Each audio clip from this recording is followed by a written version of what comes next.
ഈശോ മിശിഹായ്ക്ക് സ്തുതിയായിരിക്കട്ടെ. പ്രിയ സഹോദരങ്ങളെ, ഇന്നിൻ്റെ ലോകം സ്വന്തം മക്കളെ കഴുത്ത് ഞെരിച്ച് കൊല്ലുന്നതും വിഷം കൊടുത്ത് കൊല്ലുന്നതും, അതുപോലെ മാതാപിതാക്കളെ മക്കൾ തലക്കടിച്ചു കൊല്ലുന്നതും വീട്ടിൽ നിന്ന് പുറത്തേക്ക് ഇറക്കി വിടുന്നതും അവർ തെരുവിൽ അലഞ്ഞു നടക്കേണ്ടതിൻ്റെയൊക്കെ സാഹചര്യങ്ങൾ നമ്മളിന്ന് പത്രമാധ്യമങ്ങളിലൂടെ കണ്ടുകൊണ്ടിരിക്കുകയാണ്. അതേതാണ്ടൊരു സാധാരണ വിഷയമായി മാറിക്കഴിഞ്ഞു നമ്മുടെ ഈ ദൈവത്തിൻ്റെ സ്വന്തം നാട് എന്ന് വിശേഷിപ്പിക്കപ്പെടുന്ന കേരളത്തിൽ. ഈ ഒരു പശ്ചാത്തലത്തിലാണ് ഈശോയുടെ മരുഭൂമിയിലെ പരീക്ഷ ഇങ്ങനെയുള്ള പശ്ചാത്തലങ്ങളെയൊക്കെ, അല്ലെങ്കിൽ മാതാപിതാക്കൾ മക്കൾ ബന്ധത്തെ വെല്ലുവിളിക്കുന്നത്. നമുക്ക് മരുഭൂമിയിലെ പരീക്ഷ ഒന്ന് നോക്കുമ്പോൾ കൃത്യമായി മനസ്സിലാക്കാം. 3 ചോദ്യങ്ങൾ പിശാച് കർത്താവിനോട് ചോദിക്കുന്നുണ്ട്. അതിൽ 2 വളരെ വ്യക്തമായി ചോദിക്കുന്ന കാര്യം നീ ദൈവപുത്രനാണെങ്കിൽ എന്നതാണ്. 1 മാത്രം വ്യക്തമായി ചോദിക്കുന്നില്ല എങ്കിലും അതിൻ്റെയും സാരാംശം നീ ദൈവപുത്രനാണോ എന്ന് തന്നെയാണ്. അത് വ്യക്തമാക്കാൻ, മനസ്സിലാക്കാൻ ധൂർത്തപുത്രൻ്റെ ഉപമ നമുക്കൊന്ന് പരിശോധിക്കേണ്ടതായിട്ട് വരും. അവിടെ മൂത്ത മകൻ വയലിൽ നിന്ന് തിരികെ വരുമ്പോൾ ആഘോഷം വീട്ടിൽ കാണുകയും എന്തുകൊണ്ടാണത് എന്ന് അന്വേഷിക്കുമ്പോൾ ഇളയ മകൻ വന്നതായൊക്കെ അറിയുന്നുണ്ട്. അതിൽ അത്ര സുഖം തോന്നാത്ത ആ മനുഷ്യൻ പുറത്ത് കയറാൻ വിസമ്മതിച്ച് നിൽക്കുമ്പോൾ അപ്പൻ പുറത്ത് വന്ന് അവനോട് സാന്ത്വനങ്ങൾ പറയുന്നതായി നമ്മൾ കാണും. അപ്പൻ പറയുന്ന വാക്കുകൾ വളരെ വ്യക്തമാണ്.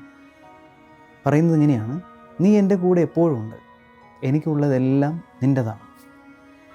ഇവിടെ സാത്താനും പറയുന്നതാണ്, ഈ കാണുന്നതൊക്കെ എനിക്ക് നൽകപ്പെട്ടിരിക്കുന്നു, ഇതെൻ്റെതാണ്, നീ എന്നെ ആരാധിച്ചാൽ ഇതൊക്കെ ഞാൻ നിനക്ക് തരും എന്നുള്ളതാണ് ഒരു സംഭവം പറയുന്നത് തന്നെയാണ് ഞാൻ ദൈവത്തിൻ്റെ പുത്രനാണ് എന്ന് സാത്താൻ സ്വയം അവകാശപ്പെടുന്നു.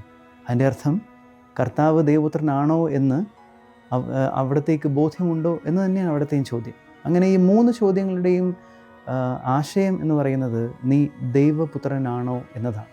കർത്താവിന് താൻ ദൈവത്തിൻ്റെ പുത്രനാണ് എന്നുള്ള പൂർണ്ണ ബോധ്യം ഉണ്ട് എന്ന് ഈ മരുഭൂമിയിലെ പരീക്ഷ നമുക്ക് കാണിച്ചു തരും. വളരെ എളുപ്പത്തിൽ ഒറ്റ വാക്ക് അല്ലെങ്കിൽ ഒറ്റ വാക്യമൊക്കെ പറഞ്ഞുകൊണ്ട് കർത്താവ് പിശാചിനെ ആട്ടി ഓടിക്കുന്നുണ്ട്. ഈ പരീക്ഷണങ്ങളെല്ലാം അതിജീവിക്കുന്നുണ്ട്.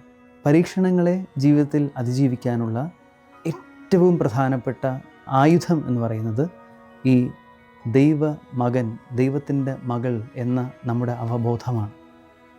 ധൂർത്തപുത്രൻ്റെ ഉപമയിലെ ഇളയ മകൻ, അവനെ ഒന്ന് പരിശോധിച്ച് നോക്കിയാലും ഇത് വ്യക്തമാകും.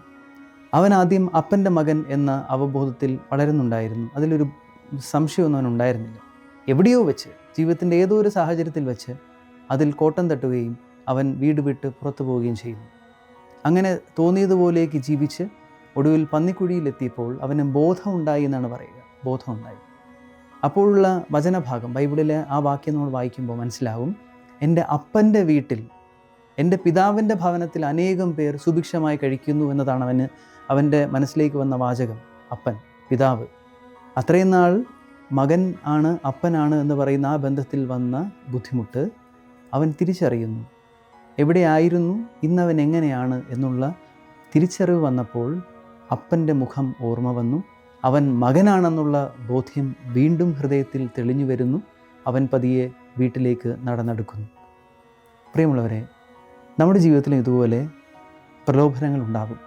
പ്രലോഭനങ്ങൾ ഒഴിഞ്ഞ ഒരു ജീവിതം ഈ ലോകത്ത് ജീവിച്ചിരിക്കുന്നിടത്തോളം കാലം നമുക്കുണ്ടാവില്ല. എപ്പോഴും പ്രലോഭനങ്ങളുടെ ചുറ്റിലും തന്നെയാണ് നമ്മൾ ജീവിക്കുക. അതൊക്കെ അതിജീവിക്കുവാൻ നമുക്ക് ബലം നൽകുന്നത് ഞാൻ എൻ്റെ അപ്പൻ്റെ, ദൈവത്തിൻ്റെ മകനാണ്, മകളാണ് എന്ന ബോധ്യമാണ്. ജ്ഞാനസ്നാന അവസരത്തിൽ പ്രഖ്യാപിക്കപ്പെടുന്ന സത്യവും ഇത് തന്നെയാണ്. നീ ദൈവത്തിൻ്റെ മകനാണ്, ദൈവത്തിൻ്റെ മകളാണ്. ഈ ഒരു അവബോധത്തിൽ എത്രത്തോളം നമുക്ക് ജീവിക്കാൻ പറ്റുന്നുണ്ട് എന്നുള്ളതാണ് ജീവിത സാഹചര്യങ്ങളിൽ പരീക്ഷണങ്ങളെ അതിജീവിക്കുവാൻ നമുക്ക് കഴിയുന്നതും കഴിയാതെ പോകുന്നതും അതിൻ്റെ അടിസ്ഥാനം. ഈ ഒരു തപസ്സുകാല ദിനങ്ങളിലൂടെ നമ്മൾ കടന്നു പോകുമ്പോൾ ഈ ഒരു ആഴമായ അവബോധത്തിൽ നമുക്ക് വളരാനായി പരിശ്രമിക്കാം. കർത്താവിനുണ്ടായിരുന്ന പോലെ ദൈവം എൻ്റെ അപ്പനാണ് എന്നുള്ള പൂർണ്ണ ബോധ്യത്തിൽ, ദൈവത്തിൻ്റെ മകനാണ്, മകളാണ് ഞാൻ എന്ന പൂർണ്ണ ബോധ്യത്തിൽ ആഴപ്പെടാൻ, വളരാൻ നമുക്ക് പരിശ്രമിക്കാം. അങ്ങനെ പരീക്ഷണങ്ങളെയൊക്കെ അതിജീവിച്ച് കർത്താവിൻ്റെ ഉത്ഥാന തിരുനാളിനായി ഏറ്റവും സന്തോഷത്തോടെ ഒരുങ്ങാൻ നമുക്ക് സാധിക്കട്ടെ. ആമേൻ.